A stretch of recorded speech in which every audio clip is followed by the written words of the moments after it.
شب سال نو 2010 میلادی تانیا هالندر رقاص آمریکایی نشسته بوده توی خونه‌اش و با یکی از دوستاش که سر یه فیلمی همکار بودن SMS بازی می‌کرده. همزمان هم داشته یک نامه کاغذی می‌نوشته به یکی دیگه از دوستاش که اون موقع برای یه پروژه عکاسی رفته بوده افغانستان. این که هر کدوم از دوستاش یه گوشه دنیا بودن فکرشو مشغول این سوال می‌کنه که دوستای واقعی من کیان و اساساً معنی دوستی برام چیه. بعد یه شب که شام مهمون داشته این ایده به ذهنش میرسه که دوست یعنی کسی که بتونم بهش اطمینان کنم و راش بدم تو خونم، یا اینکه اون به من اطمینان کنه و راش بده رام بده تو خونش. چند روز بعد تصمیم میگیره به همه دوستای فیسبوکیش که اون موقع 626 نفر بودن پیغام بده و بره خونه‌شون ازشون عکاسی کنه. خودش میگه هر کدوم از این دوستای فیسبوکی نماینده‌ای از دوره‌های مختلف زندگیمن. بعضیشون دوستای مدرسه و دانشگاهن، بعضیشون هم همسایه‌های قدیمی و همکار و آشناهایی که بالاخره یه جایی همدیگه رو دیدیم. با بعضیاشون بیشتر از 10 ساله که دوستن، با بعضیاشون یه سالم نمیشه. نتیجهش میشه پروژه‌ای که اسمش رو میذاره آیا تو واقعا دوستمی؟ و این پروژه سال 2017 توی مسموفا نمایش داده میشه. مسموفا هم یکی از بزرگترین مرکزهای هنرهای تجسمی آمریکاست. برای منم همیشه دوستی موضوع خیلی پررنگی بوده. به خاطر همین تصمیم گرفتم در موردش یه ویدیو بسازم و بیشتر بفهمم که دوستی چیه، چرا مهمه و چطوری میشه دوست پیدا کرد. We're born alone, we die alone. And in between, we spend our lives looking for something, connection. That's all we want. تعریف دوستی برای آدما متفاوته و توضیح این که دوستی چیست هم کار پیچیده‌ایه. هیچ وقت نمیشه کیفیت و کمیت روابط دوستانه رو دقیق اندازه‌گیری کرد. مثلا من اگه بگم با فلانی خیلی دوستم، دقیقاً معلوم نیست که این خیلی یعنی چقدر و نمیشه با خیلی که احتمالاً دوستم در مورد من استفاده میکنه مقایسهش کرد. در مورد کمیتش هم همینه. اگه من بگم 10 تا دوست دارم و اسمشون رو لیست کنم، آیا نفر 11می که به ذهنم میاد دیگه دوستم نیست؟ به خاطر همین در مورد دوستی حرف زدن با عدد و رقم یکم کار سختیه. تازه در مورد کسایی که تو زندگیشون اساساً دوستی هست. خیلی‌ها هستن که دوستی ندارن و اونقدر هم خوششون نمیاد که این موضوع رو به زبون بیارن. تنها بودن و دوست نداشتن یه مقداری بار منفی داره که پذیرشش رو سخت می‌کنه. به خاطر همین برای دانشمندای علوم اجتماعی هم راحت نیست که بتونن از روی آمار و ارقام در مورد دوستی صحبت کنن. اما اینو میدونن و ثابت شده که علیرغم اون چیزی که به نظر میاد آدما نسبت به 10 سال 20 سال گذشته دوستای کمتری دارن. سوال اساسی اینه که آیا ما در یک دوره رکود دوستی هستیم؟ این اصطلاح دوران رکود دوستی رو اولین بار دنیل کارکس ازش استفاده کرده. میگه تو زمانه ما برای آدما اگر شرایطی پیش بیاد که کمک لازم داشته باشن، اونقدر کسی ندارن که باهاش حرف بزنن. ظاهرا احساس تنهایی بین آدما شایع‌تر شده. American men are stuck in what's been dubbed a friendship recession, with 20% of single men now saying they don't have any close friends. جالبه که در طول تاریخ همیشه برای گروه‌های دوستی یک سایز قبیله‌ای وجود داشته. یه چیزی حدود 10-12 نفر. و تو دل این دوستی‌های گروهی اغلب آدم‌ها حداقل یه دوست صمیمی دارن. منتها بیشتر آدم‌ها باورشون اینه که تعداد ایدئال دوست صمیمی 3 یا 4 نفره. اهمیت دوستی هم البته فقط برای دوران ما نیست. ارسطو تو کتاب اخلاق نیکوماخوس میگه دوستی مدل ایدئال رابطه بین آدماست و 3 نوع داره. مدل اول دوستی‌های سودمند یا فرندشیپ آف یوتیلیتی. میگه تو این مدل دوستی تمرکز رابطه روی اون چیزیه که بین دو طرف اتفاق میفته، مثل یه جور بده بستون. یه امکانی این وسط وجود داره که تا وقتی هست ما دوستیم. از وقتی اون امکان وجود نداشته باشه، دوستی هم معنای خیلی بیشتری به زندگیمون نمیده و خود به خود تموم میشه. مدل دوم دوستی‌های لذت بخشه یا فرندشیپ آف پلژر. میگه این مدل دوستی‌ها معمولاً بین بچه‌ها و جوان‌ترا اتفاق میفته. توی این نوع از دوستی موضوع لذت مشترکی در دنیای بیرونه، مثل همبازی بودن بچه‌ها. ارسطو میگه این دو مدل دوستی معمولاً اتفاقی پیش میان و لزوماً بدم نیستن، چون بالاخره به یک نیازی در انسان پاسخ میدن. اما نوع سومی هم هست که اغلب آگاهانه شکل میگیره و نسبتاً پایدارتره. اسمش رو میذاره فرندشیپ آف گود. ترجمه فارسیش نمیدونم دقیقاً چطوری میشه. شاید بشه بهش گفت دوستی خوبی‌ها یا دوستی نیکی‌ها. میگه توی این مدل دوستی کیفیت شخصیت آدماست که باعث میشه توی زندگی دوستشون جایگاهی داشته باشن. توی این نوع از رابطه بجز خود دوستی هیچ چیز دیگه‌ای وجود نداره. این دوستی‌ها معمولاً خیلی آهسته شکل میگیرن. اگرم توشون یه گیر و گرفتاری پیش بیاد که چه بهتر، چون معمولاً تجربه سختی مشترک عمق دوستی‌های مدلی رو بیشتر می‌کنه. و جالبه که میگه از دل این دوستی‌ها احتمالاً 2 مدل دوستی قبلی هم در میاد. حالا حرف این نیست که چون ارسطو دوستی رو اینطوری دسته‌بندی کرده حتما همیشه همینطوریه، ولی خب ایده های اورجینال این مدلی که مال 2200 سال پیشن به نظر من جالبه. هر چقدر که زندگی‌ها مدرن تر شده، یه سری ایده هایی که قبلا پررنگ بودن کم رنگ تر شدن. مثلا قدیما آدما زودتر ازدواج می‌کردن و بچه دار می‌شدن، ولی خب الان سن تشکیل خانواده بالاتر رفته، تازه اگه آدما ازدواج کنن. یا مثلا مذهب خیلی بیشتر آدما رو می‌آورده کنار هم. جوامع کارگری بزرگتر بودن. ارتباطات فامیلی و همسایگی یه شکل دیگه‌ای بوده. آدما توی یه قبیله یا یه روستا به دنیا میومدن تا آخرش هم همونجا زندگی می‌کردن. ولی خب الان دیگه مثل قبل نیست. از بعد از انقلاب صنعتی کم کم مدل زندگی رو عوض شده. جمعیت روستاها کم شده، عوض شهر بزرگتر شدن. و توی این شرایط باید پیوندهای اجتماعی وجود می‌داشته که بتونه اون خلأ روابط انسانی رو پر کنه. یعنی اینکه احتمالاً باید آمار دوستی رفته باشه بالاتر.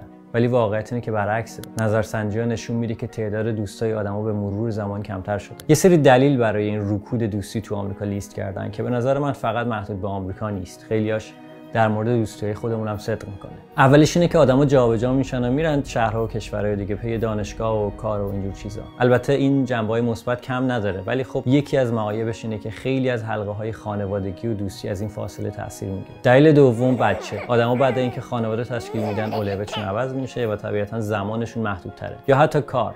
سن که میره بالاتر آدما بیشتر روی حرفشون تمرکز میکنن و زمان آزادشون کمتر میشه. و در نهایت هم جدایی. زوجایی که مدت زیادی رو با هم بودن دوستیاشون خیلی در هم آمیخته است و وقتی رابطه‌شون به هر دلیلی دچار اختلال میشه دوستیاشون هم یه مقداری به هم میریزه. نیکولاس کریستاکیس، پزشک و جامعه شناس آمریکایی، میگه عمر مفید دوستی 10 ساله. Most of us are familiar with the idea is that friendships have some lifespan.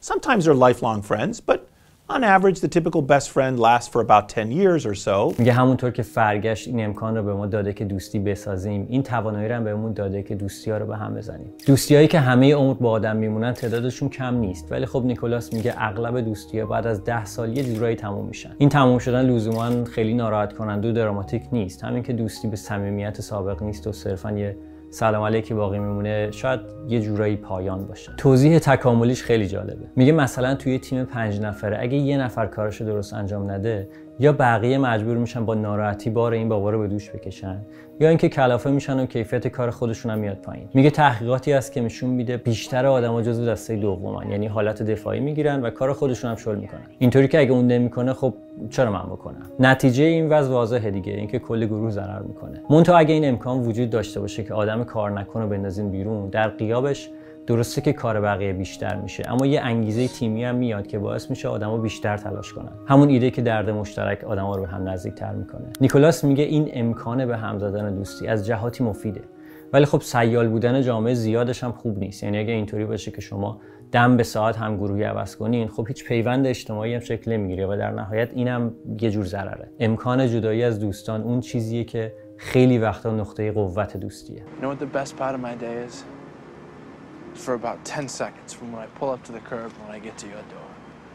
Because I think maybe I'll get up there and I'll knock on the door and you won't be there. No goodbye, no see you later, no nothing. Just left. دوست نداشتن یا دوستان کمی داشتن باعث میشه آدم‌ها فرصت‌های کمتری برای رشد فردی و اجتماعی پیدا کنن. بخشش اینه که آدم‌ها از دوستاشون و محیطشون تاثیر میگیرن که تو ویدیوی قبلی مفصل در موردش حرف زدیم. به غیر از اون خیلی از دوستی‌ها باعث آشنایی با آدمای تازه میشن. خیلی وقتا از طریق دوستا پروژه و کار و سفر پیش میاد و همه اینا به شکلی به زندگی اجتماعی آدم کمک میکنه. البته خیلی میشه مفصل در مورد اینکه دوستی چیه، کانکشن چیه و چجوری میشه اینا رو بالانس کرد حرف زد. اما الان موضوع اون نیست. موضوع اینه که زندگی اجتماعی احتمالاً با حضور دوستان پربارتره. سوای کارکرد اجتماعی میگن دوستی روی سلامت ذهن و جسم اثراتی داره. تحقیقاتی هست که میگه تنها بودن و دوست نداشتن میتونه به اندازه 15 نخ سیگار در روز مضر باشه. Lacking social connection carries a similar risk to smoking up to 15 cigarettes per day. مشکل دوست نداشتن فقط این نیست که احتمالاً فرصت‌های رو از دست میدی یا حداقل فرصت‌های جدیدی به دست نمیاری. دوست نداشتن آدم رو غمگین میکنه و غم چیزی نیست که برای سلامتی مفید باشه. دکتر جان کاچیوپو استاد روانشناسی دانشگاه شیکاگو بوده و جزو اولین کسانی که یک فیلد جدید پژوهشی رو شروع میکنه به اسم سوشال نوروساینس که یه ارتباطی میسازه بین بیولوژی و روانشناسی. آدم جالبی بوده و سالهای زیادی هم روی تنهایی تحقیق و پژوهش کرده. کاچیوپو توی یکی از کتاباش توضیح میده که تنها بودن با احساس تنهایی داشتن فرق میکنه. یه نفر ممکنه به هر دلیلی خودش رو یه مدتی از جامعه دور کنه و خیلی هم خوشحال باشه، اما همون آدم ممکنه توی یک دوره دیگه‌ای وسط یک مهمونی خیلی شلوغ احساس تنهایی کنه. حس تنهایی تجربه‌ای نیست که به راحتی بشه توصیفش کرد. میگه تنهایی وقتی که احساس کنی میزان ارتباطات و معاشرتت با آدما کمتر از اون چیزی که انتظارش داری. جان میگه تو جامعه اونطور که باید به تنهایی توجه نشده. میگه ما همیشه سعی کردیم اینطور جا بندازیم که شخصیت صفر سفت و محکم و بی‌نیاز داشتن چیز خوبیه. این ایده که آدما باید سرسخت و زمخت و مقاوم باشن و تنهایی از پس کارشون بر بیان. میگه ما خیلی وقتا از تمرینای سخت قهرمانای المپیک تو تنهایی میگیم و ازشون کلی ویدیو انگیزشی میسازیم. البته منکر نمیشه که اینا کار بزرگی میکنن، ولی میگه این حجم از تمرکز روی فردگرایی ممکنه باعث شه که جمع‌گرایی تحت تاثیر قرار بگیره و اینه که مسئله سازه. در طول تاریخ آدم‌ها از همکاری و اجماع افکار نتیجه گرفتن و رشد کردن. اساساً یکی از دلایلی که گونه انسان به جایی که الان هست رسیده اینه که تونسته با هم نوعش همکاری کنه. مثلا دلیل اینکه این همه ماشین تو خیابونن و این سیستم رانندگی درست کار میکنه همینه که ما میتونیم به هم نوعمون اطمینان کنیم که هممون یه سری قواعد و قوانین کلی رعایت کنیم. میگه از منظر تکاملی که نگاه کنی همه دردایی که ما تجربه میکنیم نشونه‌هایی برای بقا بهمون میدن. شما زانوت که درد بگیره معنیش اینه که یه چیزی داره درست کار نمیکنه و باید بهش رسیدگی کرد. یا مثلا تشنگی و گرسنگی نشونه اینه که یک ذخیره داره تموم میشه و خب خوراک لازمه. میگه تنهایی هم برای زندگی اجتماعی آدم‌ها یه همچین کارکردی داره. 1 میلیون سال پیش آدم اگه تنها میمونده و از قبیلش جدا میافتاده احتمالاً یا شیر می‌خوردتش یا از گرسنگی و سرما می‌مرده. به خاطر همین فهمیده که تنها موندن عواقب خوشایندی نداره. اگه تنهایی رو یه درد تصور کنیم برامون مفیده چون مکانیزم دفاعیمون رو فعال میکنه و باعث میشه بخوایم با دیگران در تماس باشیم و در نهایت همین پیوندهای دوستیه که باعث رشدمون میشه. ولی همین تنهایی رو اگه مثل زانودت ول کنی گرفتارت میکنه. If you did not have physical pain or modern medicine, you would not survive because you would not know you were doing damage to your own body.